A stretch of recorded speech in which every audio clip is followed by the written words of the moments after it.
8%, 6%, 8%, 94%, 4%, 8%, 90. 与其做愚蠢的智人，不如做聪明的愚人。莎士比亚谦逊是最高的客气功夫。莎士比亚口头的推测不过是一些悬空的希望，实际的行动才能够产生决定的结果。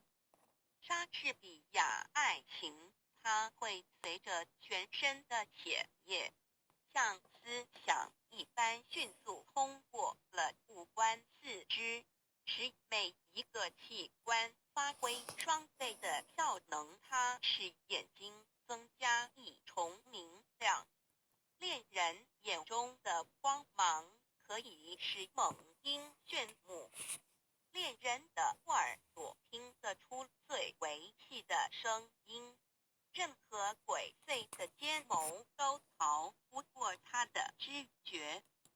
恋人的感觉比带壳蜗牛的触角还要微妙灵敏。恋人的舌头是善于辨味的巴丘斯希腊酒神，显得迟钝。莎士比亚一个面具套不下所有人的脸。莎士比亚，你自己和你所有的一切，倘不拿出来贡献于人世，仅仅一个人独善其身，那实在是一种浪费。莎士比亚最后的结果确定工作的成败。莎士比亚智慧是命运的一部分。一个人所遭遇的外界环境是会影响他的头脑的。莎士比亚，我们做的坏事往往因为正好迎合下等人的口味，就被他们高声夸奖，说成是我们办的好事。莎士比亚志向不过是几亿的努力，生气勃勃地降生，但却很难成长。莎士比亚，我们的身体就像一座圆谱，我们的意志是这圆谱的原因。莎士比亚出门看天气，上是问行情。莎士比亚春光不自流，莫怪东风恶。莎士比亚女人，你的名字是弱者。莎士比亚自愿的贫困胜于不定的浮华。穷奢极欲的人要是贪得无厌，比最贫困的而知足的人更是不幸的多了。莎士比亚无言的淳朴所表示的情感才是最丰富的。莎士比亚无言的淳朴所表示的情感才是最丰富的。莎士比亚真正勇敢的人，应当能够智慧地忍受最难堪的荣辱，不以身外的荣辱介怀，用息事宁人的态度避免无谓的横祸。莎士比亚多听少说，接受每一个人的责难，但是保留你的最后裁决。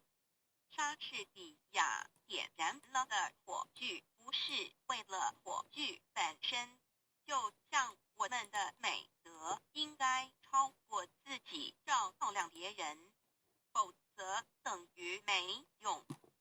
莎士比亚友谊在别的事情上都是可靠的，在恋爱的事情上却不能信托，所以恋人们都是用他自己的唇舌，谁生着，让他自己去传达情愫吧，总不要请别人代劳。因为美貌是一个女巫，在力之下，忠诚是会在热情里溶解的。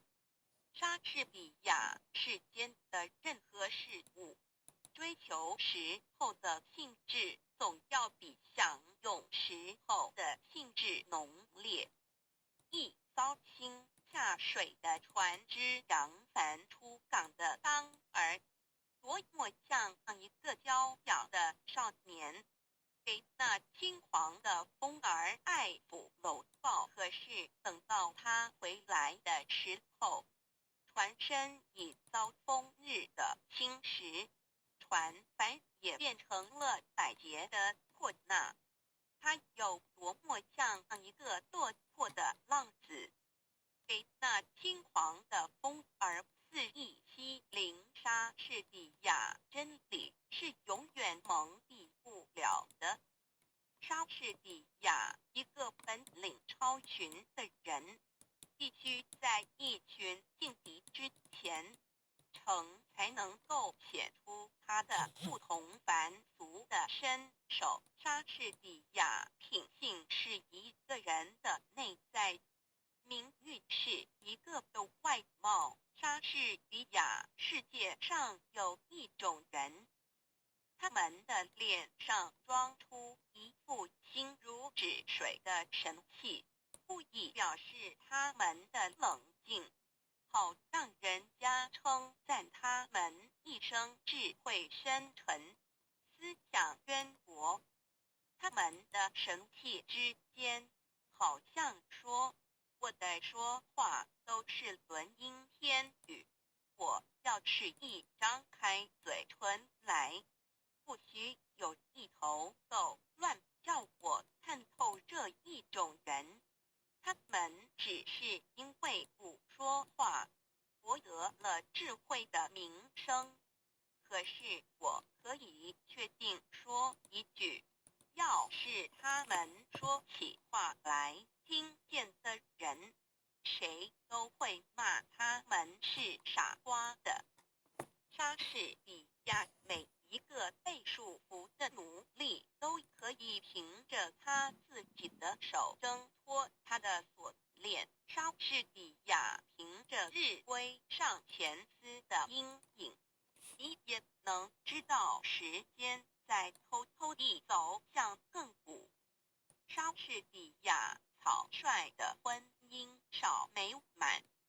莎士比亚苦难可以试验一个人的品格，非常的遭遇可以显出非常的气节。莎士比亚本来无望的事，大胆尝试往往能成功。莎士比亚思想是生命的奴隶，生命是时间的弄人。莎士比亚庄严的大海产生蛟龙和鲸泥，清浅的小河里只有一些公平足美味的鱼。莎士比亚品性是一个人的内在，名誉是一个人的外貌。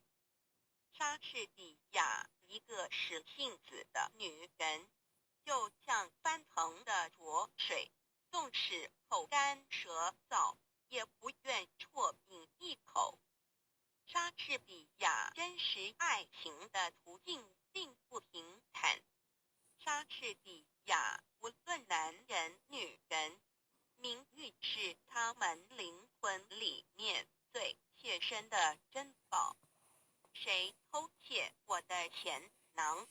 不过偷窃到有一些废物，一些虚无的幻值，他从我的手里转到他的手里，他也会做过千万人的奴隶。可是谁偷了我的名誉去，那么他虽然并不因此而富足，我却因为失去他而成为赤贫了。莎士比亚